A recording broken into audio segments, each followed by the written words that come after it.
In this video, I'll show you how to add the Loox reviews widget to your Shopify product page so you can display real customer reviews and photos and increase trust instantly. Start by opening your web browser and logging into your Shopify admin panel.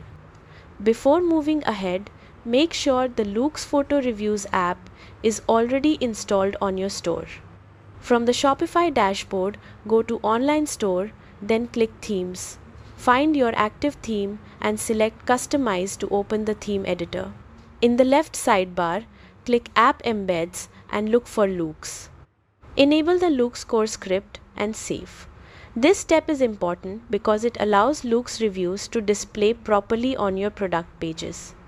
Next, open a product page inside the theme editor.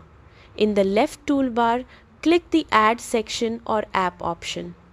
If your theme supports app blocks, look for the Loox reviews or Loox star rating block and add it to the page. Drag it to the position where you want reviews to appear, usually below the product description or near the Add to Cart section. Once you're happy with the placement, click Save to apply the changes. And that's it. Your Loox Reviews widget is now live on your Shopify product page, helping you build credibility and boost conversions with real customer feedback. Happy selling!